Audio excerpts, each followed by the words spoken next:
It's 12 o'clock, and so we're going to jump right in. Hello, everyone, and welcome to a really special edition of Ask the Professionals. We have one of our very important partners on today, and I'm very thrilled to welcome the team from Loblaw Group. You know, this session is entitled Team Optimum, because when you think of optimum, you think of the best in so many things, and I do collect my amazing optimum points that I get such incredible benefits from, and every time I go into my Shoppers Drug Mart or any Loblaw stores, I'm happy to whip out that card and collect, because it's awesome. So I'm very thrilled to have you all here today. I'm Nadine Spencer. I'm the president of the Black Business and Professional Association, and I'm also the host for today's panel. For many of us, Loblaws is a cornerstone of our everyday life. As I mentioned, I shop at Drug Mart, Supercenters, all the various brands that I shop at.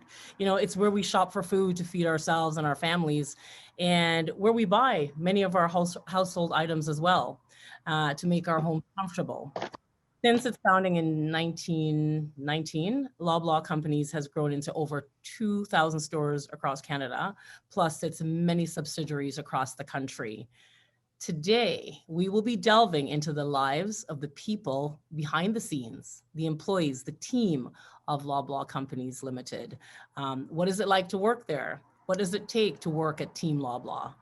We will be talking to 4 incredible individuals who will share with us their behind the scenes stories. So without further ado, I would like to welcome Metsi Lau. And Metsi, just shake your hands so everybody can see who you are. Hi, everyone. Nice to meet you. Shahid Ibrahim, Lauren Steinberg, and Adrian Griffin to our panel. Welcome, everyone. Now, I'd like just for the members to introduce themselves. I'll start with you, Metsi.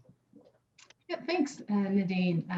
Thank you for this opportunity for us to share our lives at Loblaw. This is amazing. Again, my name is Metsi Lau, and I've been with Loblaw for about 27 years, with the last 5 years at Shoppers Drug Mart, leading fresh food category management. And I've been blessed to work in just multiple areas at Loblaw, including procurement and product development, merchandising, marketing, and operations. I also lead strategic partnerships for our Embrace Your Roots, a diversity, equity, and inclusion pillar, and really passionate working with multicultural and Indigenous communities that we serve. So excited about this conversation we're about to have, and thank you. Great, welcome, Metsi. Next, Adrian. Hi, thank you, Nadine. My name is Adrian Griffin. I'm a store manager for actually Loblaws. I've been with Loblaws for 12 years now, all at store level. Really excited to join this panel today. I think it's an amazing conversation. Really excited about what we're going to talk about. And thank you for having us. Great, welcome. Next, Lauren. Hi, everybody. Thank you, Nadine. Thanks for having me and our team. My name is Lauren Steinberg. I oversee the team at Loblaw called Loblaw Digital. Our purpose is to build digital experiences and e-commerce experiences to meet the needs of our customers across the nation. For me, I've been at Loblaw 8 years. As you can see, many people have been here a long time. I was very impressed with Metsi's tenure and jealous. That's fantastic. And I've had progressive roles over that time period. I've always, I'm a builder, and you'll hear a little bit about that today. Yes, in my job, I build software, or I lead teams that build software, but building teams and diverse teams and teams that are equitable and giving people opportunities to, similar to what I've been able to experience is like really just, I'm so passionate about it. I'm so excited to share a little bit about what we're doing at Loblaw Digital with you all today and answer your questions and figure out how we can get more folks here part of the Loblaw family as well. So thanks for having me. That's great. Welcome, Lauren. And then also we would like to hear from Shahid. Hi, I'm Shahid Ibrahim. I've been with Loblaws about 22 years now in various roles. anywhere from warehouse specialist all the way to supply chain lead. So currently my role in supply chain today is I'm the replenishment lead. So if you don't have toilet paper on your shelf, I apologize. We're gonna get it there. But yeah, so we've been in various capacities at Loblaws, worked with the in various roles at Loblaws. So we'll get into that as we get into the conversation. But excited to be here today. Great. So Shahid, I'm so glad you shared that because I remembered one night I was up, it wasn't 9 o'clock and I was looking for ackee to make ackee and saltfish. It's a Jamaican dish. There wasn't one, but I did find one at another store. I went to 2 stores. So are you the person that I call when I don't find my ackee? Hopefully not. But yeah, we are responsible for making sure that we get product on shelf. But you are well stocked. You have not ran out of toilet paper or water or any of those necessities. So you're doing a great job. We do our best. We do our best. Absolutely. So, the first question, and I'd like to ask this to you, Shahid. I'll start with you. You have 22 years. You're very tenured there. What attracted you to working with a large organization? To be totally honest, it wasn't what attracted me. I think at first it was a part-time job that was going to get me to pay for my Acura at Integra. And slowly after a few years, after university, I settled in and this was where I wanted to spend my career. And, when I think back on my career, I had various different roles. And there's 2 things that kept me at Loblaws and to make a career out of it. It's the people and the growth and the opportunity. And you'll hear from everybody else on the panel as well. It's really the people that really make a difference. Our culture at Loblaws is, from what I hear, is very unique. Everybody's really encourages friendship, camaraderie, a sense of being. You really feel that you're achieving something really big and really making an impact in the lives of Canadians. And then on growth and opportunity, I have an arts degree, but I was a warehouse specialist. I worked in the engineering group. I did IT, I did project management, and now I'm in supply chain. So really the opportunities are endless at Loblaws. When I tell my friends, when they're looking for opportunities, I always try to, steer them to Loblaws, because really, if you could do whatever you want at Loblaws. If you have a law degree, you can become a lawyer at Loblaws. If you have an IT degree, come join Loblaws.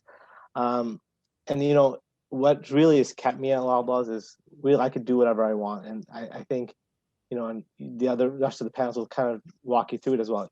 Your opportunities are really endless at Loblaws, and you can make a career out of it easily. I've spent 22 years and probably going to want to spend another 20 years working at Loblaws. That's so inspiring. And I get it, sharing with Mitzi and the team that I worked at Loblaws when I was in university at the Billingsbridge Plaza. And it was an awesome experience, really, really awesome experience. So I fully understand, especially when you talk about the culture and in the environment at Loblaw. And Lauren, what are your thoughts on that? Same question. Yeah, I think, what I would say first is a lot of people, we have 200 and some odd thousand employees across the country. I had wanted to work for Loblaw for a while, and I had actually applied several times. I had interviewed, I thought successfully, and still not gotten the job. And so for me, it was about being persistent, because I knew this was an organization, and I'm happy to share why, that I felt I could grow in and learn from. And so, I was definitely persistent in finally getting the job that I wanted, but it didn't just happen, overnight. And it certainly, wasn't easy. But I think from why I love Loblaw, and again, putting my Loblaw digital hat on, the tech side of it, the reach that we have. We build digital experiences that have, we had last year 300 million visits to our digital properties in 2020. That's apps and websites, and from an e-commerce perspective, 20 million orders. When you think about how many interactions that is, the data and the learnings are just so tremendous to be able to understand, to put something out there, to build something, whether that's you're in tech or you're in ops or marketing, but from a digital perspective, and then to be able to get that feedback and really tie your work to an outcome is to me, that's always been what drives me to understand the impact of my work. And with the amount of customers that we have, the reach that we have, it's so easy to be able to rationalize that, to understand that impact. And then I would say really the other thing is just I'm so brand loyal. I've always been like a brand person. I've always worked like client side, first in a lot of beauty products, and now really in every product, because Loblaw does pretty much everything. But you really, I do believe you got to love what you sell, and I love how passionate people get when I tell them where I work, and they're like, oh, I love my PC Optimum, and like, oh, cool, I built software for that, or oh, I love that Joe Fresh T-shirt that I have, or can you bring that back? It's like 99% of the things I can't actually do, but I do love the brands and what they stand for, and all the work that goes on behind the scenes that customers don't see to make those brands, really resonate with everybody. Yeah. I mean, I so appreciate what you're sharing, because, I'm a volunteer president of the BBPA, but in my work that I do, I work in the marketing Mm-hmm. things. And so I say your brand is what they say about you when you're not in the room. Love that. Amazing about the Loblaw brands and everything you've mentioned. Like, I think about my favorite Joe Fresh leggings that I buy every single season, every time, because it's my best friend. It's reliability, and you've been able to manage to still exude that brand essence with digital. So what is the secret sauce to that? How do you do it? I think that's really, we always say at Loblaw Digital, we don't build the brands, we echo the brands, and we bring them to more people as people shift their time spent from physical retail to digital. It really is only possible in partnership with our stores. Like, you can come and work at Loblaw and not be part of the Loblaw Digital team, like not report into the Loblaw Digital team, but still work on digital. Like, the amount of work that our store teams do to enable our digital experiences, like PC Express, which is online grocery, it's a multi-billion-dollar e-commerce business, and it's really totally relies on our stores and the ability for them to pick those orders, the interaction they have with the customers, how they feed that information back into us. Loblaw is, and you'll hear it probably again today, all about relationships. And if you can build those, it's not like university where you get to choose who you work with. It's I heard someone say that the other day. You get thrown into relationships that some are harder to build than others, but that's the secret to the success, is partnering with the people who know it best. We know digital best, but they know their customers best. And they have that experience. So I would say that. Yeah, no, that's great. And I think, that's what makes a team work. I want to share with the audience, currently we have a competition across the country. It's called the Rise Up Pitch Competition, and it is to enable Black women entrepreneurs an opportunity to pitch for a chance to receive a cash prize. I'm afraid, when I called Mitzi, I was just telling her about the things we were doing. She said, tell us more. And she said, actually, we'd be interested in participating. And within no time, they turned around very quickly and joined the partnership. We have 700 women from across the country that has signed up to this. And the thing that impressed me most in this entire process is that we had the first stage screening of the applications, and Loblaw, with their massive team, we thought, well, you have so many people, this is wonderful, great resource. Loblaw agreed to participate with the screening. And on the weekend, all the team members at Loblaw took all these 700 applications and went through the process. To me, it says so much about who you are as a team, because on the weekend, you recognize the importance of this movement and what we're trying to do. And there was not one person from the team that didn't come on side. Sunday night, Saturday in the day, we got feedback from the Loblaw group. The words are not enough to express our gratitude for that on behalf of all the 700 women across the country, because you're not just saying you care. When Mitzi talks about embrace your roots, you're really showing that you are invested. And I think all of that really comes from great teams. So that's incredible. The next question I have is, what makes for a successful Loblaw employee? And I'll start with you, Adrian, on that. What do you love the most about your job at Loblaw? I think you're hearing a theme, and you're going to keep hearing a theme about relationships. And as a store manager, being from the store side of things, I see everything else that maybe Lauren may not see on a daily basis in terms of actually dealing with customers.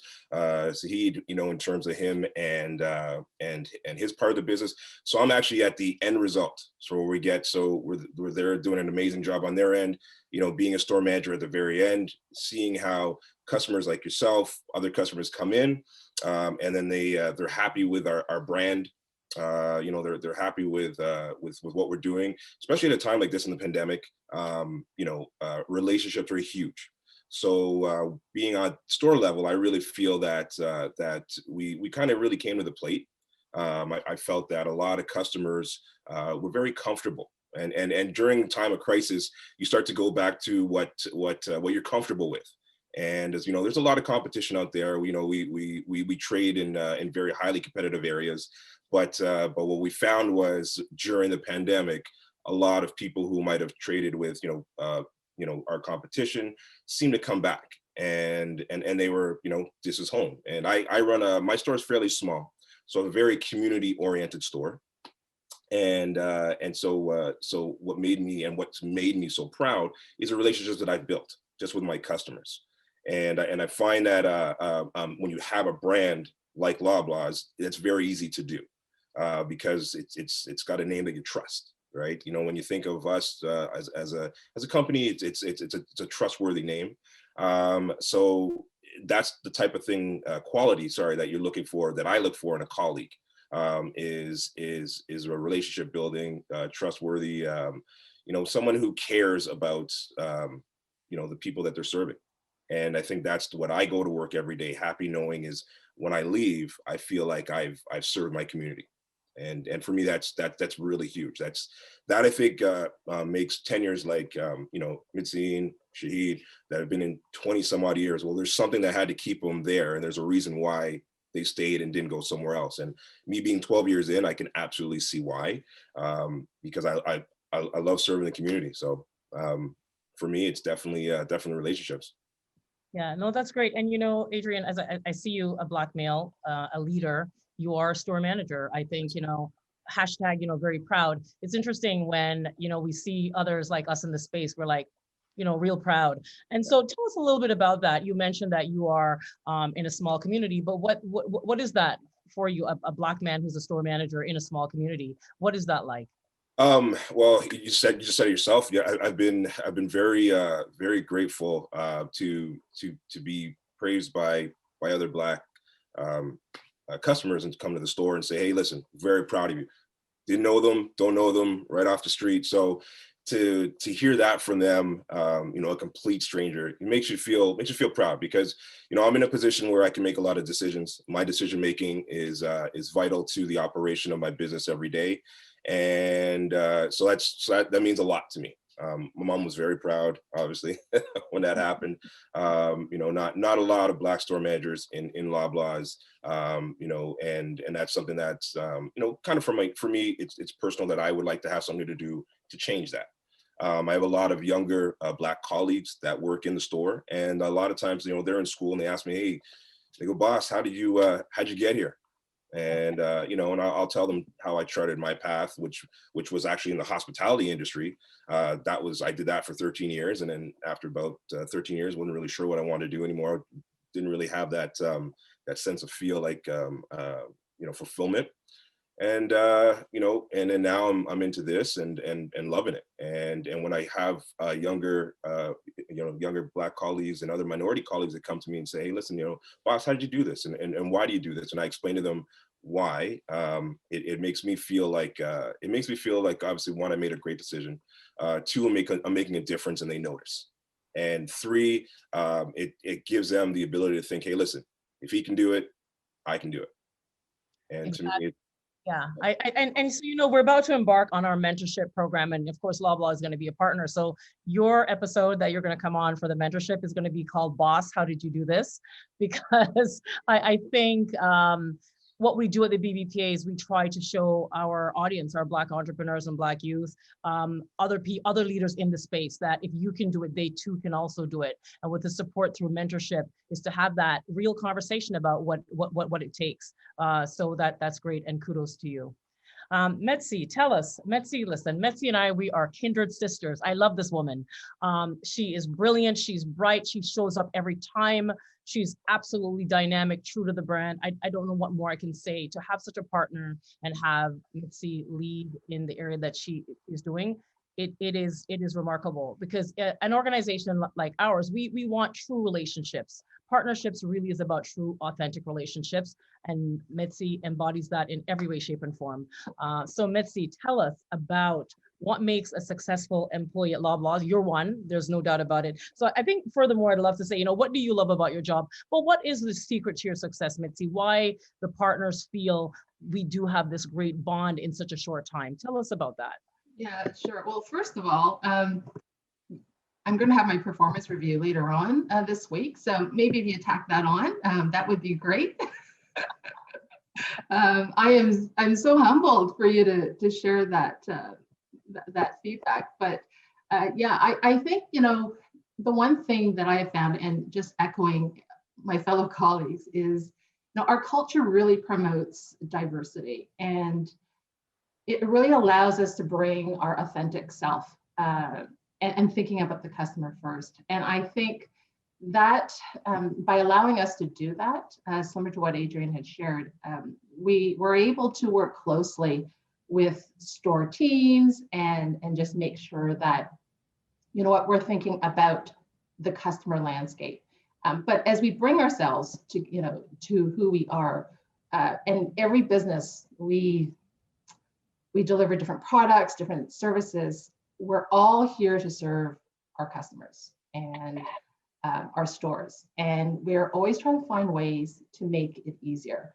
And, one of my first roles at Loblaw was, I started with the store manager training program at that time. That was before we had store managers training. And one of the things was about, well, how do we make it easier for our stores and our customers? And that customer-centric mindset is key. And the culture about caring for our customers, caring for our community, caring for our colleagues, it actually is one of our core values of making our decisions.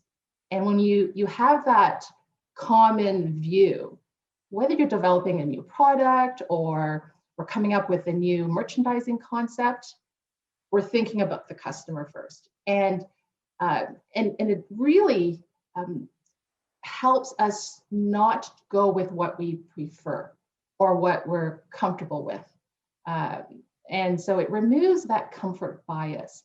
And I feel that when we're thinking like that, and you asked about, well, why do I love so much about my job, is that I can learn from my relationships with everybody that I work with. That's the part that really keeps me here for the 27 years, is I'm learning something every day. And working in a company that has so many businesses, there isn't one day that we're not making a connection or building a relationship or meeting new people and building partnerships like with BBPA and yourself, Nadine, that we're not learning. And from that allows me to feel that I'm actually giving back, not towards the company, but also within the community. And I think, when we have that mindset about the customer and what we can do better for them, then that's what makes us move and move for the better. Yes. Thank you, Mitzi. Thank you. And you can see that, you embody the complete spirit of your customer first ideology. You can see it. And just meeting your team today also, you can see that spirit in everyone. So thank you for sharing that. The next question I'd like to ask Shahid and Lauren. The customer packaged goods industry comes with a lot of moving parts in an ecosystem that could be challenging, from operations to supply chain, procurement, and more. In your experience, what is the most challenging part of work in retail, and how do you manage it? So, being in supply chain, I like to use the analogy of the human body. Supply chain is what I would consider the body, and teams like Lauren, category, and merchandising are considered the brains. Our arms are really the warehouse and transport teams. The goal for supply chain is to execute what the brain is telling it to do, right? So, as Lauren and the category and merchandising teams build their plans, we're here to execute against them to our best of our abilities. And when I think of our challenge that come from, they usually come from external factors. So if I look back at just this past weekend, there was high winds in Regina, which caused, late deliveries into our DCs, which eventually impacted our stores. So we shorted product to our stores because we were able to get it in on time. With COVID hitting, when we think of the challenges that we experience with vendor shortages, but COVID outbreaks at our vendors, we were challenged to get inventory out to our stores. So, when we think of the challenge within supply chain, there's a lot of external factors that go into it. And it's a large group of folks. I mean, we have 26 DCs across the country, but 300 supply chain analysts that really manage all the inventory that gets out to the stores, and we manage those vendor relationships as well. So it's, there's not just one challenge, there's many challenges that, that supply chain faces day to day. And, what I always tell everybody, we're only as good as our last delivery. And Adrian could contest to this. Like, I could deliver Adrian, 100% service level every day, day in, day out. But if one day I'm at 50%, it's challenging for the stores because it's not available for the customers when they come in. So I would say those are some of the challenges that we have within the supply chain. Great, thank you. I like your analogy of you think of it as the body parts, because it's easier to sort of break it up into, you see the different areas very clearly. So the great analogy. Adrian, I really like that analogy too, because he referred to me as the brains. So I thought that was great. Yeah, go ahead, Lauren. Yeah, no, I was going to add, I agree with Shahid that I think we look at challenges as something, as a positive, because that's actually, I mentioned earlier, I love building.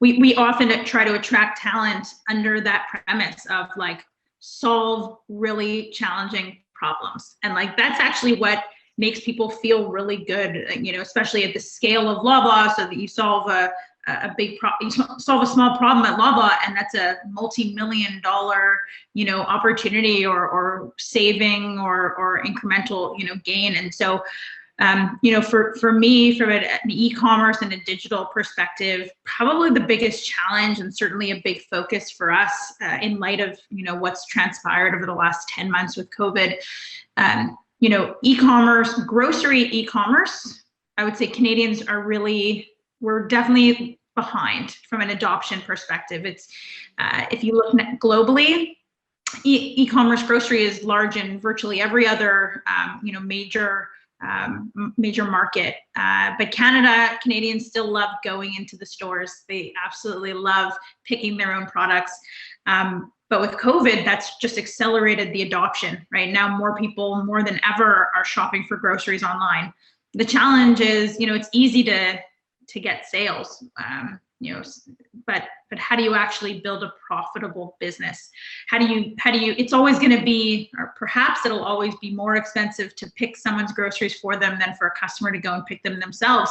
But how do you make it apples to apples? How do you give customers, you want to let customers choose however they want. They want to go to a store, great. If they want to shop online, great. And how do we make that a viable business? And I think, it's top of mind for us. We want to be competitive, but we also want to be smart. We want to make good decisions. We want to make, financially responsible decisions. And so, it's been easy for us. The first, I've been at Loblaw for 7 years. When I got there, we had no e-commerce presence. Now we have, multi-billion-dollar e-commerce business. It's easy to turn on a website and generate a whole bunch of sales. It's really everything else that happens. If you're familiar with a P&L, a profit and loss statement, the sales is at the very top. It's all the other stuff that you got to spend to make those sales. And how do you make the sales bigger than all those other things? And so for us, that's a really exciting, really challenging venture. It requires a lot of technology, automation, just intelligence and just collaboration, with our stores, with our, with our vendors, with our operators at the retail level. So just really exciting, but also really tough, really challenging. So, Lauren, I've got something even more challenging for you since you're the tech person. So whenever I'm in my Loblaw store, I see someone, they're buying a cantaloupe and they take the cantaloupe and and they smell it because I guess I don't know. I just kind of just put it in my cart. But, you know, I watch how other people choose their produce, and I'm always amazed. You know, so when you can get that experience for the smelling of the cantaloupe digitally, that'll be very exciting. I see. I think I've heard that people roll it down the aisle, right? And if it curves to the left, it's good. Turns to the right, not good. But yeah, I mean, look, that's the biggest challenge. It's easy to get someone, you know, to buy maybe clothes, you know, with glasses, for example. You could do virtual try on. You know, with beauty products, they have, you know, AR. We just launched something on our shoppersdrugmart.ca website where you can do a skin diagnosis and you know, get different recommendations. But grocery, which is really the, no pun intended, bread and butter of Loblaw, that's where it gets much more difficult. And so what technology, it's not just about e-commerce, it's about technology, even in the store, to say, hey, this, you know, using a camera to say, this is what this banana looks like on the inside, or avocado looks like on the inside, and this is what, you know, it should look like or shouldn't. So I think there's like technology, the use cases are endless, but it's also pretty nascent. And so for us to be able to be part of that journey with the industry is exciting. Yeah, absolutely. Let me just add to the cantaloupe comment. Go ahead. Is, you know, working in fruit, it's when you smell the fragrance of the fruit, usually it means it's ripe, right? It becomes ripe. So often people smell, and that provides a sense of ripeness. And so if you can smell the cantaloupe and the sweet fragrance of it, you know, that's one way of doing it. And I think, you know, just to add to what Lauren is saying is, you know, because being in category, I'm passionate. I love to touch and feel my you know, the food and taste and all the senses. But I think because we have brands that customers trust, you know, when we see that it's a PC brand or a farmers market brand or a PC organics, and these brands customers resonate with, then they can order through Loblaw or PC Express and then say, yeah, when I buy that cantaloupe or when I'm buying the you know, my baby food, I trust that brand. I know it will be of good quality. So I think it goes a long way with our brand image and strategy. Yeah, absolutely. Thank you. And Adrian, did you have any comment to that question? No, I mean, it's covered really well. I think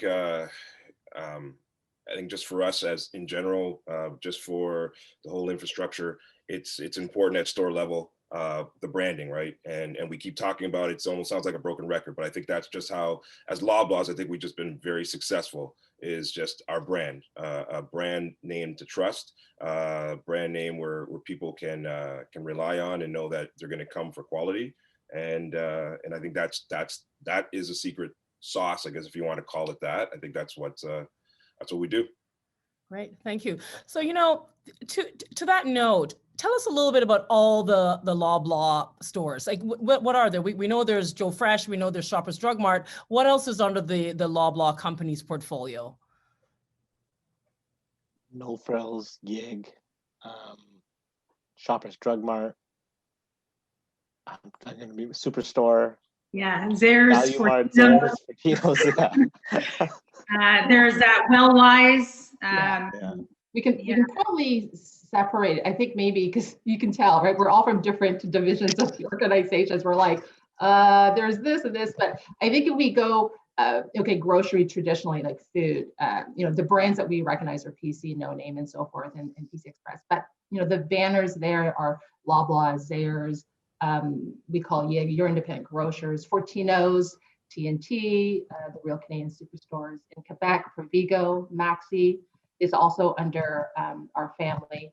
And then I think if we look at health and wellness area, so Life brand is very iconic to Canadians. And of course, we talk about Shoppers, but we also have like Wellwise, which provides equipment and resources to help you know, help Canadians live better. And we have, you know, the health clinic, even we have optical, which is a brand. And then I think fashion and beauty is another one where, you know, we've got Quo, you know, that's a brand that we recognize.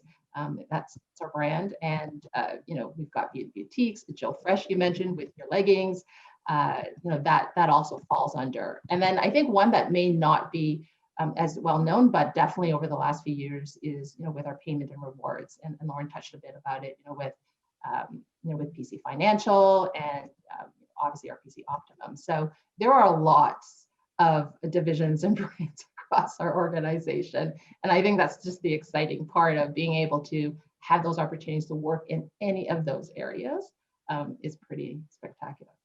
Great, thank you. So we're going to take a pause here and ask and get there's a few questions. The burning one, which I knew would have come up because I owned a food company, and I remembered, everyone who makes a product wants to get into Loblaws or Shoppers Drug Mart. So we have two questions around products. Tanisha, do you want to ask those questions? Yeah, sure thing. So Nettie asks, how do I get my product into Loblaw?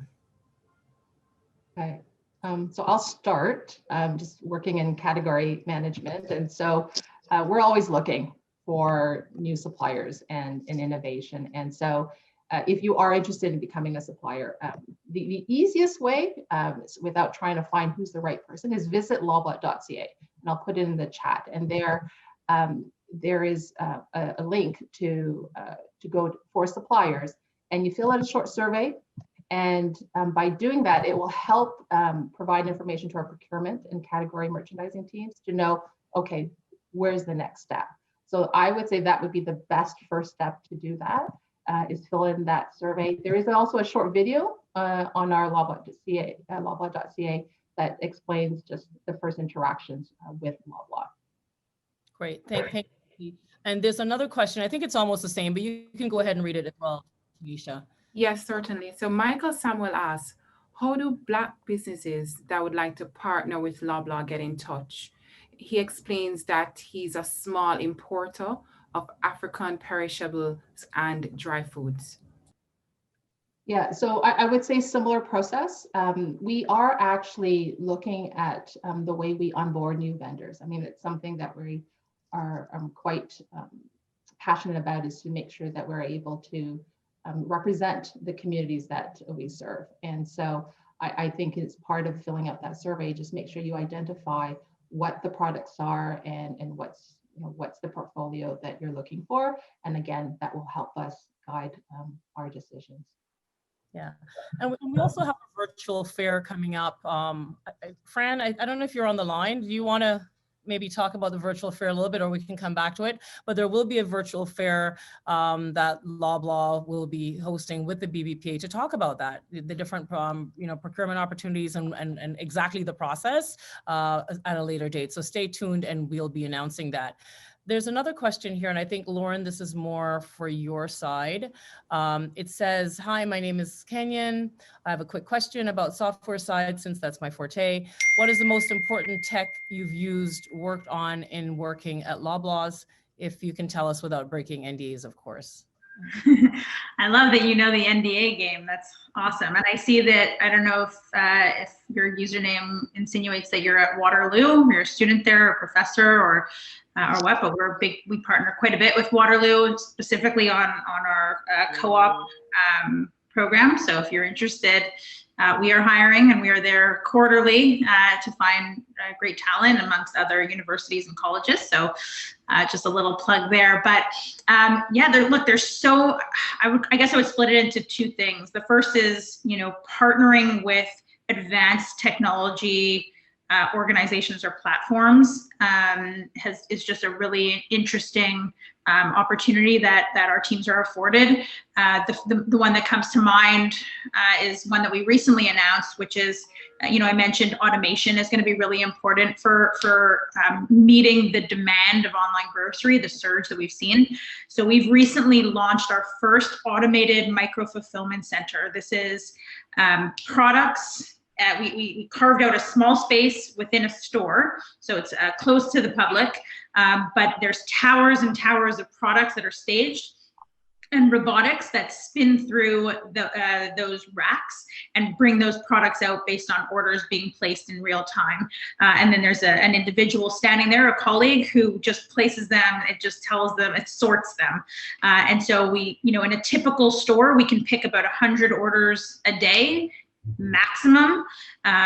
In this location, we pick over 1,000. orders a day. So just to give you the idea of the technology and the automation involved. And now even cooler is those orders are being transported from the hub where they're picked to the spoke where the customer gets them by automated vehicles, a company called Gatic.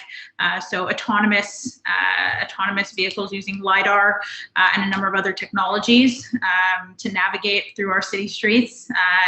You know, eventually with no driver right now for legal reasons, we have one, but just that's super cool and interesting, you know, when it comes to partners. And then, you know, other than that, I would say, look, our teams are building incredible software and algorithms through machine learning and you know, AI. It's just to really make a variety of decisions on the fly on a one-to-one customer basis. You know, things like our availability algorithm that takes into consideration recency and frequency and a number of different dimensions to make decisions on what to show customers is available in our stores based on when it was bought, how frequently it's bought, by whom it was bought. It's pretty cool. And how, like, there's probably billions of decisions being made at any given time by, you know, an algorithm that a junior, you know, machine learning engineer is writing in our office or in our virtual office now. But, you know, really interesting stuff and certainly, you know, cutting edge, but we keep pushing. So hopefully that answers your question. Great, thanks a lot, Lauren. We've got a lot of questions, and if we don't get through all of them today, I just like you to know that we will take it back to the Loblaws team. We'll send it and we'll have an update for you after the session, because there's a lot and we still have more to go. But one other question I'll go through now is, how do you determine which products goes to which markets? Specifically, I live in Milton, and many of the products that I easily access in Mississauga and Toronto are not readily available here. Maybe I take a crack at answering this question. So really what you're asking is about regionality and representing the communities that, you know, for what customers are looking for. And so we do have a process where when we're thinking about assortment, we're thinking, one, okay, the demand for it. And if it's available nationally, then we often try to increase that distribution. But there are areas within across Canada that we do want to support the local and regional vendors, and we have programs to reach out to that is. So I think to answer the question, I'm doing. Can you hear me? My apologies. Yeah, it's fading in and out a little bit, but we can hear you. Okay, so just to answer the question is that we do look at regionality, and we do our very best to bring in the assortment. Some of the challenges, though, is just physical space in the stores that we have across the network, and not everyone can carry the space if you're trying to carry the, you know, the majority of the items that are in demand across the entire community. And the other piece is that we do try to work with the store managers, such as Adrian, for example, is that we will often reach out and say, and validate, you know, the demand in the store, and create what we call store specific or regional specific planograms to address those demands. So there are processes that we do to review all the assortment and ensure that we do reflect the customer's needs in that community. That's great. Thank you very much, Mitzi. The next question. The pandemic has disrupted how we all live and do business, consume products. Everyone has have had experience of in this new normal, we call it. How has Loblaws as a company and you as an employee reacted to and have adjusted to the disruption? So Adrian, I'll start with you, but I'd like, we're gonna ask everyone this question. Adrian, I'll start with you. No problem. So as a company, I think Loblaw, obviously we've done a lot to make sure that the community feels safe in terms of shopping at the stores. So I'm very proud in terms of just how we've been very proactive in some of our protocols and things like that. You know, this weekend we had the blitz by by the region for big box stores, and I know Loblaws fared very well, and I think just shows how we reacted to a pandemic time, which is amazing. I think the way we trade on a daily basis has also we've had to adjust. We've had to adjust in terms of just the number of occupants in the store at a time. So it's almost like we've had to take a step back a little bit in terms of the volume, but in the same breath, the volume has also gotten bigger. So so kind of adjusting on both ends. You know, if you think about just sheer working at a store level, working in masks or in PPE equipment on a daily basis has been very trying for some colleagues, but we've all adjusted, just like everyone else has adjusted. So very, very big adjustment, but I one of the things I'm proud of many things with Loblaws, but definitely being a leader in terms of retail protocols is something that I'm once again very proud of. As I go to different retailers and you see that, I don't feel sometimes that their protocols are as in depth as ours. But that I think is also why we do have the reputation that we have in terms of just the trust in the community. Because once again, we've gone as a company, go over and above, and we're always thinking customer first. So that's what I think we've done. Great, thank you. Lauren? Yeah, sorry, there's some construction work happening outside, so hopefully you can still hear me. But I mean, I would say, like, I would echo what Adrian said, but I would add, I think in each one of our areas, and probably in the hundreds of thousands of colleagues that work in this company, they might have a different answer. I think obviously for us as individuals, feeling supported moving from our offices to our homes and balancing, our own personal lives, our mental health, and then our workload and the flexibility that we've been, afforded has been pretty incredible, as well as the tools that Loblaw has invested in. Almost immediately started to get emails from our president, offering free access to different type of platforms for mental health support and physical health support. And, actually our president sends an email really during the peak of the pandemic, was sending one every day with an update of what's happening in our stores, what investments we're making, who we can reach out to when for a multitude of needs. And so just the transparency, I think, beyond the action, the transparency of what was happening. Loblaw will play a role in getting through this pandemic and maybe beyond that. And so it's just really helpful, from a mental perspective, to understand what's going on, especially being isolated at home. So yeah, I mean, I think that would probably be the main thing for me, and just separately for our team, being able to help where we can. I know, just some work we recently did going into communities that are food deserts for different various reasons, and using the tools that we have to bring, to bring food to communities who need it, access, even raising funds for food banks through the holidays. Like, just really I think, beyond the enterprise-led initiatives, just in micro areas, just the work that's being done and the care and the passion for our communities is just really embedded in everyone's mindset, because that's touted from a whole enterprise, mission and purpose. And it just really trickles all the way down, and it's just really refreshing to see. Thank you, Lauren. Thank you. Shahid? I think Lauren captured most of the points I want to make, but in supply chain, I would say our biggest challenge was our in-stock position.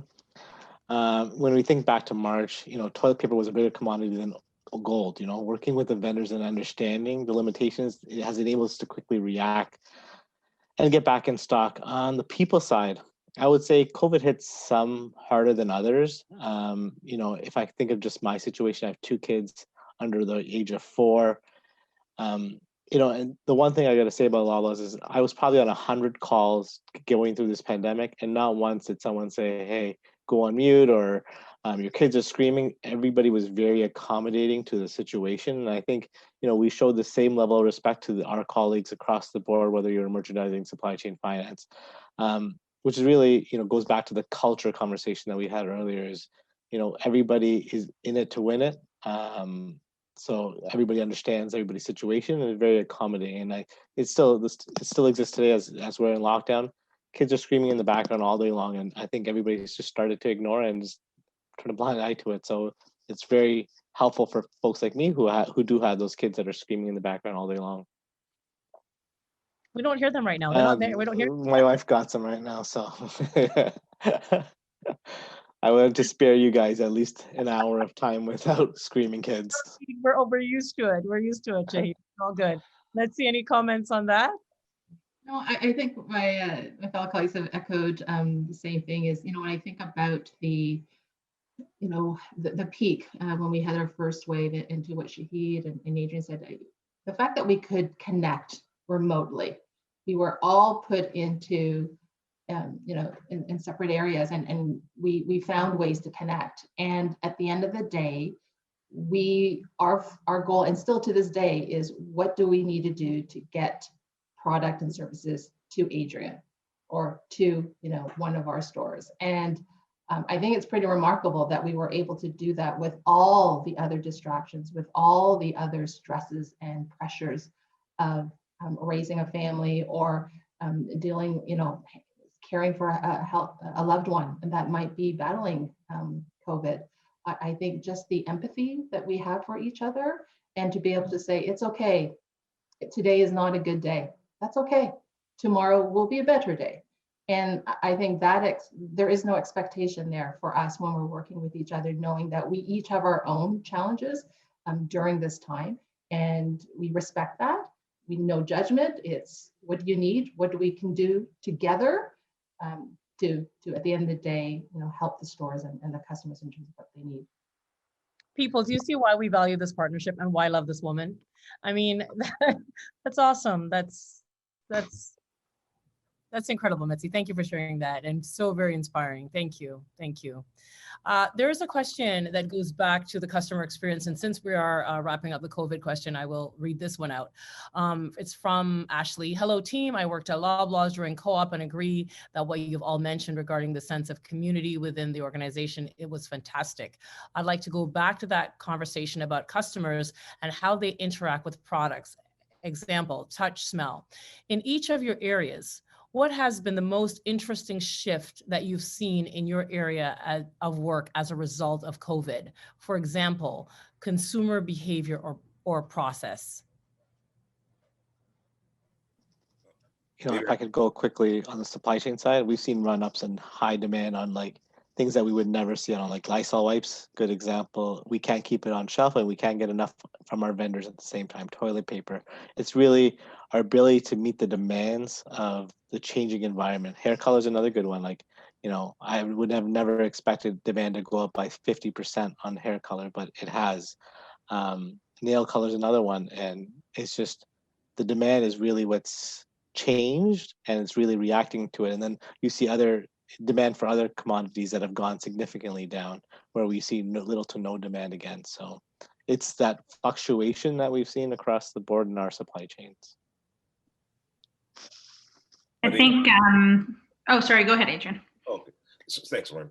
No, I think for me, I'm not a baker, but I didn't realize how much use flour has. You can't keep anything, any sections in our store for baking. There's all-purpose flour is definitely all-purpose. So that was something huge. And he nailed all the other ones as well. Yeah, I think no matter who you ask, it'll probably be about what people are buying. For us, we launched what we call Marketplace, which is basically allowing third-party sellers to sell products that we don't sell at all in our stores, certainly not. So primarily actually bigger items. And what was really cool was we had launched that probably just before the pandemic started. And so we were able to see these trends that we normally wouldn't see. And so I remember following along, in week 1 and 2, it was puzzles, you couldn't keep them, gone. And then in week 4, 5, 6, it started to become like basketball nets. Basketball nets was like the biggest seller. We sold out. I think we cleared all of like every Canadian distributor of basketball nets. And then it was like home office. I think once people started being like, okay, now this is not going away anytime soon. I'm going to have to be, setting up something at home to do my work or to for school or for my kids or whatever.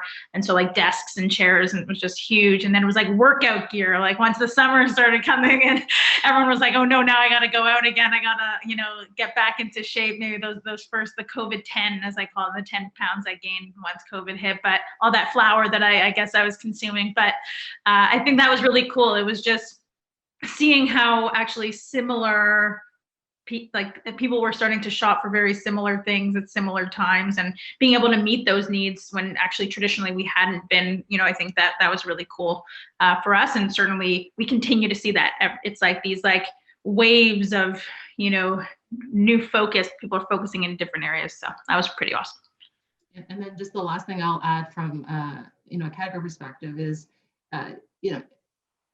we are customers ourselves, right? As colleagues, we are customers. And so we're riding those same waves or shifting our habits, as Lauren had mentioned. So we are there with the customer. And one of the things that we noticed was just, how we eat and how because now we're together, we can't go out as much. And there are lockdowns across the country. And so we've shifted in terms of how we offer our food offerings and become more meal solution oriented. And we've kicked off various meal kits available, but it just shows you that as our customers are changing, we can change along with them. And that's just the flexibility and the dynamics we have at Loblaws, that although we are large, we are very integrated too, and we can make change quickly. Great, thank you. So we have 2 last questions. So the next question, it's random. You're going to answer it very quickly. So Team Loblaw, Team Optimum, what is your superpower? What's my superpower? As individuals or as a Is team? it a superhero? Yes, yes. Well, if I'm going to think of a superhero or heroine, and I'm thinking, because of kids, I'm thinking of like all the different superheroes. I would say I'm more like Elastigirl. So Elastigirl in Mrs. Incredibles, she can flex and stretch and be in all these different, shape shifting to protect her family. And I think, being a mother, though my children are adult children, I definitely feel that that would be my superpower, is that I could pretty much stretch and do whatever I need to support my family, but at the same time, also do what I love at Loblaws. So that would be for me. Awesome, thank you. Adrian? Superpower. Wow. You know what? If it is a superpower, I would say superpower has got to be compassion for me. During this whole thing, I think I have been reciprocated as well. A lot of compassion. I've had a lot of good customers come throughout the store who are very thankful for what's been going on. So I would say, it sounds easy, but sometimes it's not easy until you're actually going through it. So I would say that. Thank you. Lauren? That's a great one. I guess, for me, I would say I bring a lot of positivity. I feel like it's a really important part of my job to keep, spirits high and people, make sure people feel okay or are doing okay. I lead a team of like 400, 500 people, and all of them are going through different experiences right now and every day, pre-COVID, post-COVID. And so just bringing that energy, people, usually when we're in the office, I'm the loudest person there. Maybe you're not surprised to hear that, but, just bringing that positivity, that would be my superpower, positivity in light of, some pretty tough times and trying to lift people's spirits. Thank you. And Shahid? I've been really thinking about this one. I think for me, it'd be resilience. It's, as bad as it's got, we continue, down the path to continue to serve Canadians every day. Great. Thank you. Thank you so much. You know, we've run out of time, which I was afraid, because there's still more questions in the chat, which, as I mentioned, we will just send to the Loblaw team. And if you could send your answers back, we'll make them available for our members. There's been a lot of great comments, you know, that some of the comments, what a heartfelt conversation, compassion. Thank you very much for sharing your story. Very inspiring. This has been very, very great. Thank you so much. Thank you to our panelists, Mitzi, Adrian, Shahi, Lauren. You've been incredible. Thank you for sharing your authentic self with this group today. And thank you for attending. Thank you to all the participants for showing up. As a longtime Loblaws consumer myself, it's great to hear your stories, and it was really quite interesting and a pleasure to have you all and hear you share your thoughts. And another thank you to all who've attended today. We have a fireside chat with the Loblaw team on February 4th with myself and the head of Loblaw will be having a fireside chat during Black History Month. So that's very exciting. We're going to invite all of you to attend. We invite you all to attend our other BBP programs. We have the Rise Up Pitch competition coming. Please support the 700 women across the country, 700 Black entrepreneurs that have experienced very challenging times because of COVID. We'd like you to join us all and join our other programs. Loblaws, we will have the fair, the procurement fair, how to get into Loblaw. We'll be sharing all of that information with in the session. The dates will be posted to everyone going forward. So again, thank you very, very much for sharing your story, for being here with us. And we look forward to this incredible partnership of more great relationships in all the areas that we talked about. And I just want to share all the things that we talked about today. The words that were used were reputation, transparency, trust, customer relationship, purpose, compassion, empathy, care. What a great brand, what a great organization. This is what we want to hear in partnerships as we work to build community. Very inspiring. Thank you very much for being here. I just want to add, Nadine, that we invite everybody to join us next Wednesday for Ask a Professional. We have it every Wednesday, and if you have some time during the 12 to 1 hour, we look forward to seeing you again. Great. Thanks, everyone. Thank you so much. Thanks, Nadine. Thank you to everybody. Thanks, guys.